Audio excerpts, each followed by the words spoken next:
Don Vicente, a man who grew up in a small rural community in the mountains of Oaxaca, decided to share this story on one of those cold October nights, a memory from his childhood that he could never forget. It happened back in the 1950s when he was just a little boy. The town was surrounded by dense forests and mountains, a beautiful place but full of mystery. At that time, stories of witches were common among the inhabitants. They called them the witches of the mountains, women who, according to legend, could transform into animals. They would disappear in a gust of wind and worst of all, they liked to steal children. Don Vicente remembers that for weeks there were rumors of disappearances in neighboring towns. Parents became more protective and did not let children play outside at dusk. Superstition and fear took hold of everyone. People claimed that witches came down from the mountains to take the little ones and use them in their rituals. It all happened one night when the full moon illuminated the mountains like a cold, white eye, watching from the sky. Vicente, 10 years old, was in bed with his brothers trying to sleep. Meanwhile, the dogs of the town were barking in the distance. He felt an inexplicable fear as if something were lurking in the shadows. Suddenly, the wind began to blow hard, shaking the branches of the trees and making the old beams of the house creak. Vicente heard his mother praying in a low voice with a rosary in her hands, her voice shaking with each word. His father got up and closed all the windows, making sure they were well locked. That night, not far from Vicente's house, in a humble cabin on the edge of the forest, something happened that no one in the town will ever forget. Some children, the Jimenez brothers, disappeared without a trace. According to the children's parents, they were sleeping peacefully when a strange cold wind blew through the cracks in the window. The mother woke up feeling a chill, and when she turned on the oil lamp, she saw something that made her scream in terror. The bed where her children were was empty. The parents and neighbors searched everywhere with sticks and machetes in hand, going deep into the darkness of the forest. The strong and brave men who used to joke about the stories of witches were pale with fear. They walked in silence, listening to the whispers of the wind and the creaking of the branches. Deep in the mountains they found a trail of small steps that went deeper into the forest, but there was not a single trace of the children. That night Vicente swore that he heard strange laughter in the wind, laughter that did not seem human. The next day the parents of the children were inconsolable. The entire town was plunged into fear. No one spoke of what had happened that night, but everyone knew who they had been, the witches of the mountains. It is said that for days the inhabitants of the town heard the crying of children among the trees. They said that the witches had them in the mountains, using them for their rituals. The women of the town began to leave offerings at the crossroads. They prayed in secret, begging for the protection of their children. Rumors in the town grew quickly after the disappearance of the Jimenez brothers. Old gossips whispered about pacts and women who practiced witchcraft in the mountains. It was not the first time that someone spoke of witches in the town. Stories of women who dedicated themselves to the dark arts and met deep in the forest were something that was passed down from generation to generation. Said that these women were responsible for the ruined crops and sick cattle, and the most terrifying thing is that they were also behind the disappearances. After the disappearance of the Jimenez brothers, the men of the town decided they could not stand idly by. Led by Don Manuel, the father of the missing children, they organized to search the mountains. The children's mother was devastated and her pain was palpable every time someone passed by the house. The expedition into the forest was not an easy decision. That area had a reputation for being dangerous, not only because of stories of witches, but also because of wild animals and treacherous terrain. However, fear of the unknown and the desire to find the children led the men to take the risk. Before leaving, they armed themselves with machetes, rifles, flashlights. Some carried amulets and crosses, more out of tradition than true belief in their power. It was assumed that they walked for hours deep into the forest. The atmosphere was tense and the silence of nature only contributed to his uneasiness. It seemed that even the animals had hidden themselves as if they sensed the presence of something else in the area. As they advanced, the forest became denser and the air heavier. Upon reaching a small esplanade surrounded by twisted trees, the men stopped. It was a place that the village elders had described as cursed, a place where, according to the stories, witches gathered to carry out their covens. The ground was covered with dry leaves and branches, and in the center of the clearing they found the remains of a campfire surrounded by strange symbols drawn in the earth. As he explored the area, they found small objects that made Don Manuel's stomach turn, notions like part of his children's clothing. It was then that he understood that the stories, as absurd as they seemed, could have some truth. Something or someone had taken the children and not with good intentions.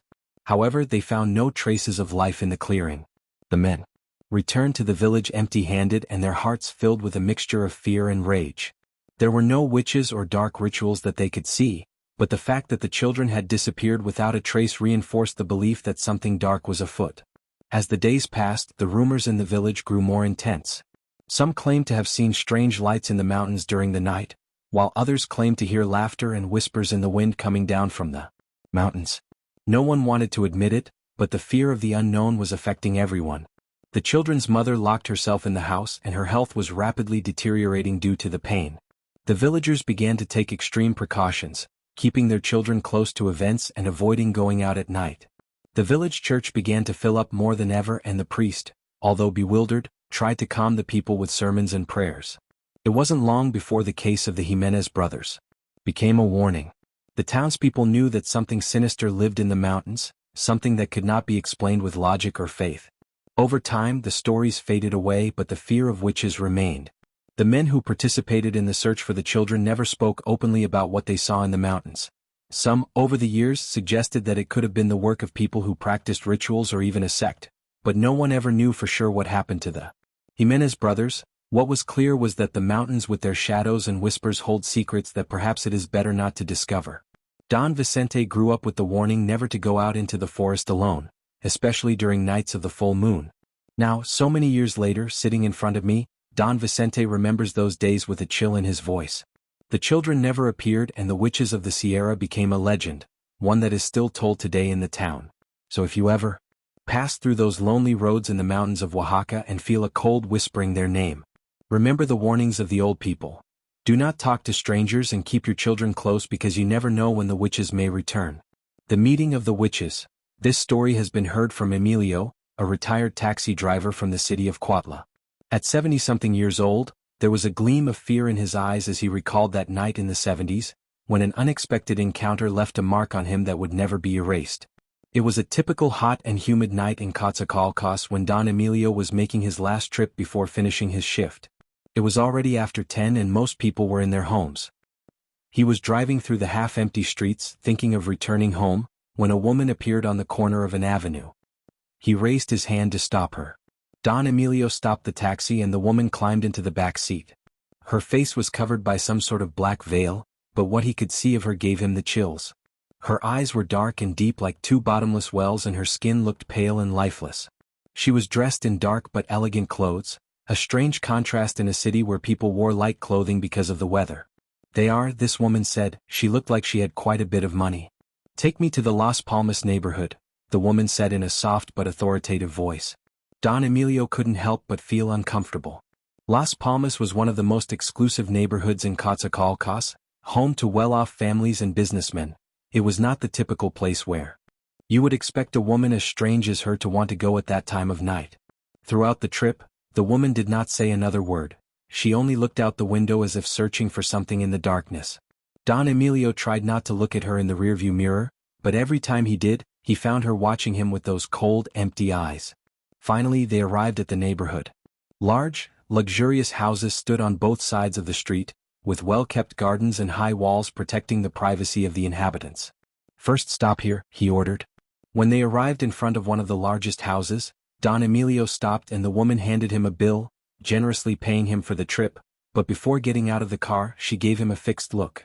Wait here, I won't be long, she said, and before he could answer, she got out of the taxi and headed to the house, where Emilio stood silent, confused and a little. There was something about the way she had spoken to him, those eyes that seemed to pierce through him, that made him feel like he had no other choice. So he waited. The minutes dragged on. They seemed to drag on forever, only interrupted by the soft whisper of the wind and the sound of nocturnal insects. About 20 minutes had passed when curiosity got the better of his fear. He got out of the car and approached the gate of the house, trying to see through the windows. The house was lit up, and although he couldn't see anything from the position, he could hear voices. They were several women whispering and laughing in a way that made his skin crawl. Unable to contain himself, he slipped around the side of the house, finding a small space between the bushes from which he was able to spy inside. Inside the great hall there were several women dressed in black, all with their faces covered by veils. The woman he had picked up in the taxi was in the center, surrounded by others. They were speaking in a language that Don Emilio could not understand, but since she was understood, she said it was something guttural and ancient, something that did not sound like any language he had heard before. In the center of the hall, on a low table, There was a small figure wrapped in cloth. Don Emilio could not make out what it was, but the shape and size made him think it was a doll or perhaps an animal. The women began to move around the table with slow, ceremonious steps, raising their hands to the ceiling from time to time. Then, this woman he had picked up in the taxi took something out of her bag. It was a dagger with a long, shiny blade decorated with strange symbols. Don Emilio's heart was pounding as he watched this scene. He knew he should leave and that he shouldn't be witnessing this, but something kept him glued to the spot, unable to move. The women began to sing a monotonous chant that grew louder. The leader, the woman he had brought, apparently raised the dagger above her head, spoke a few words in that strange language, and then, with a quick movement, lowered the dagger towards the figure on the table. Don Emilio held his breath. The figure on the table did not move, but a strange sensation filled the air, as if a current of energy had been released. The women laughed and began to clap softly as if they had achieved what they so wanted. The taxi driver felt dizzy, as if the air had become more tense and difficult to breathe. He backed away slowly, very careful not to make noise. His mind was full of questions but no answers. He wanted to run to get away from that place, but he knew he had to wait. The woman didn't know why, but something told her that she had to take her back. Finally, after what seemed like hours, the front door opened. The woman got out and Don Emilio ran back to the taxi, sat behind the trembling, trying to control the trembling of her hands. The woman got into the car without saying a single word. As if nothing strange had happened, she settled into the back seat, looked at Don Emilio with those dark eyes. "Let's go back," she said simply. Don Emilio nodded and started the car. During the trip back, he felt a pressure on his chest as if an invisible weight was oppressing him. He didn't dare look in the rearview mirror, afraid of meeting those eyes again. When he reached the place where he had picked her up, the woman got out of the car. Without thanking or saying goodbye, she walked away down the dark street and disappeared into the shadows, leaving behind a cold air and a disturbing silence. Don Emilio never knew exactly what he had witnessed that night. The figure at the table, the chanting, the dagger. It was all an enigma. What he knew was that something strange had happened in that house in the Las Palmas neighborhood.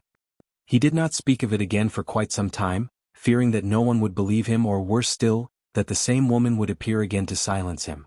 That night stayed with him, etched in memory as a reminder that there are things in this world that are better not understood or witnessed, things that even in the most well-off and seemingly peaceful colonies can hide the true nature of darkness itself. Nurse in the hospital, which this story was told to me by Marta, a retired nurse who worked in a rural hospital in the 1970s. 4 years she kept silent about what she witnessed one night on duty when something inexplicable happened in the maternity ward. Even today she remembers every detail. With a shiver running down her spine, she said it was a night like any other in the hospital. Marta was in charge of the newborn wards, caring for the babies while their mothers rested. The hospital was not large and staff was scarce, so during the nights only a few nurses and one doctor stayed on duty. Marta did not mind working during the nights. She was used to the silence and calm that the dark hours brought, but that night the calm was different. There was a strange weight to it, as if something was lurking in the shadows. It was around 2:30 in the morning when she started hearing noises in the hallway. At first she thought it was the wind that often made the old hospital windows creak, but then the noises became clearer, as if someone was dragging something heavy across the floor. Martha got up from her desk and went out into the hallway, where the dim light from the lamps barely illuminated the corridor. There was no one there, only the sound of her own footsteps and the sound that faded around the corner. She returned to the maternity ward and made sure everything was in order. The babies were sleeping peacefully in their cribs, lulled by the soft hum of the monitoring machines. Martha took a deep breath, trying to calm herself. Maybe it was just her imagination. However, she couldn't help but feel watched, as if invisible eyes were watching her from the shadows. She decided to take a stroll through the hospital hallways, as she did from time to time, just to make sure that everything was in order. When she reached the door that led to the backyard, she stopped. There was something in the window. At first she thought it was just a reflection, but then she realized it was a face. It was a pale, aged face with dark, empty eyes that were staring straight at her. Marta froze, unable to move or scream. That figure in the window disappeared in an instant, as if it had vanished into thin air. Marta felt a chill run through her body and ended up running back to the maternity ward with her heart pounding. When she entered, she noticed something was wrong. The temperature in the room had dropped and there was a strange feeling, as if the air had become heavy and dense. She approached the cribs to check on the babies, and that was when she saw it. A dark shadow was moving between the cribs, like a black mist that snaked through the air. Marta wanted to scream, but fear held her in its grip. She stood there, watching as the shadow stopped beside the crib of a newborn. Just born. It was one of the tiniest, most fragile babies in the room. The shadow began to take shape and Marta felt her blood run cold. It was a woman, or at least that was what it looked like. She was wearing a black dress and her hair was long and shaggy. Her face was a mask of wrinkles and her eyes were sunken, but they shone with a sinister light. The figure reached out a hand to the baby with long bony fingers, and in that moment Marta knew she had to do something. She gathered all her remaining courage, ran to the crib and placed herself between the figure and the newborn. She raised her arms as if she could protect the baby with her presence alone. This woman, this thing, stared at her, and Marta felt those eyes piercing through her, filling her with primal fear. "You're not taking him," Martha said, her voice shaking, trying to sound as confident as she could. The figure didn't respond. Instead it made a low, cultured sound, a kind of growl that made Martha's skin crawl.